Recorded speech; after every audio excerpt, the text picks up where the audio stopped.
So I'm gonna do one more vlog here from Coney Island. So I just got off the Thunderbolt. That was my third ride on that. So I'm just gonna say this thing is really saved by the fact that it doesn't have over-the-shoulder restraints that you can bang your head on. Unfortunately, that parachute tower has not been a ride since the 60s, thanks to a scummy businessman who shall not be named that bought Steeplechase Park and had planned developments for it and, well, just never did them.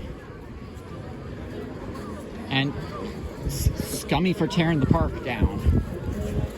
But, I mean, I'd love to see that ride restored someday.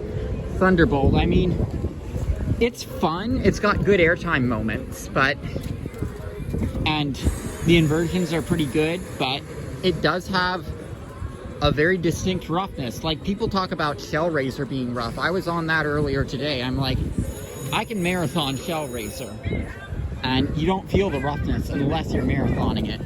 I could not marathon Thunderbolt.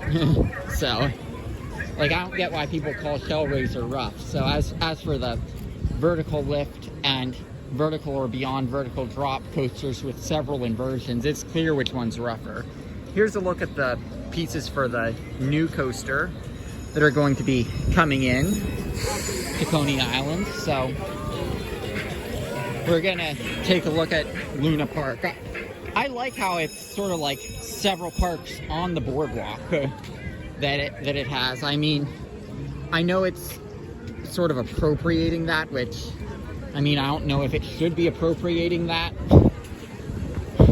sort of thing, because considering all the rides that are in them are from 2010 or newer with Luna Park, except for the Cyclone.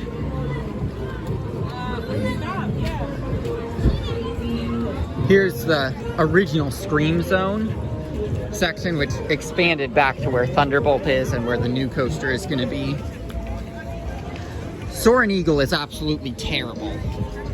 I mean, it's not as bad as Time Warp because it doesn't have the places, additional spots where you can bang your head. Steeplechase, it's all right. I mean, I knew what I was expecting because I've ridden the one at Darien Lake, but the main attractions at this Scream Zone area are the... Okay, I was walking past some loud music. So the main attractions at this Scream Zone area are the slingshot and the thing that I referred to as the cranium shaker from the Diary of a Wimpy Kid movies, because it was one of those. It was the one at Playland PNE in that movie. It wasn't this one, but it's the same type of ride.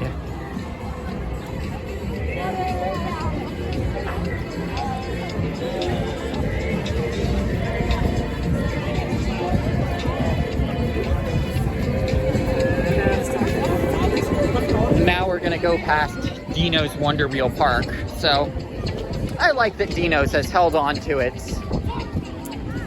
being its own thing and not being owned by a giant corporation like Zamperla.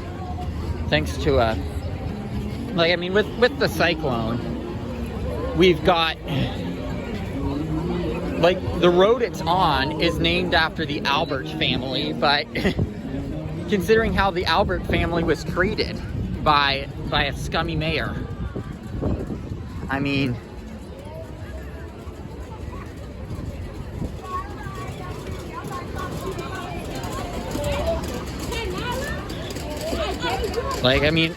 part of me wishes I could have experienced Astroland, even though from a coaster enthusiast perspective, Luna Park is way better than Astroland.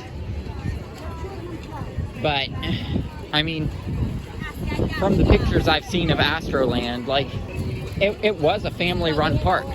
One thing that sort of astounds me about this place, I'll show you if another one comes up, but there's lightning in the distance. They're running all the rides. Like, I don't know why, but I'm gonna get one last ride on the Cyclone before I call it a night. the Cyclone, I mean, after my last few rides on it, my thoughts have evolved a little bit. Like, the trains definitely are what make the ride. Like, if the ride had traditional, especially the modern PTC trains, that would not be good, let's just say, because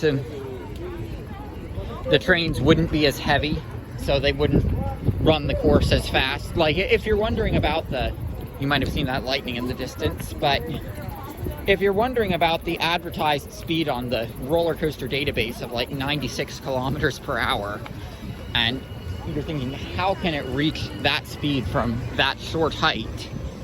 I think it probably has, like, I don't know if it actually reaches that speed or if that's just what was advertised and they've never officially changed it. Like, I mean, that's personally what I think about it, but I do think it's faster than the other Cyclone clones like Viper at Six Flags Great America, for example, because the trains are heavier.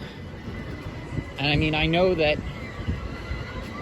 the weight of the trains can make or break a ride. Like, just imagine if Jackrabbit at Seabreeze had the trains that this thing has, because that thing runs super light Morgan trains, and like, you can't feel the airtime on it. So if it had trains like this has, then that would be a phenomenal ride. But like, the trains do really make this ride. I'm trying to make that point. But also, it's aesthetically really awesome. Like, I'm gonna get the famous shots of the, so there's the sign, and I'm gonna end this video with the famous shot of the vintage sign on it, and then I'm gonna take a ride on it.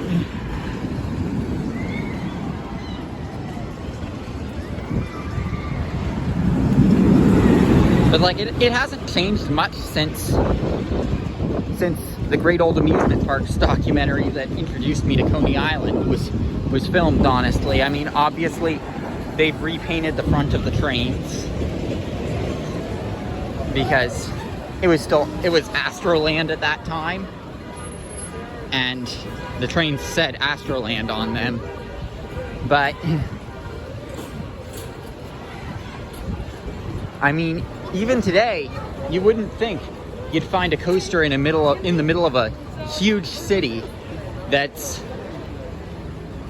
got skid brakes that are manually operated by a lever, that has the old school station. So like, I do commend the city for that. So like I said, I'm gonna end the vlog with that, and then I'm gonna take another ride on the Cyclone because it's a fun ride.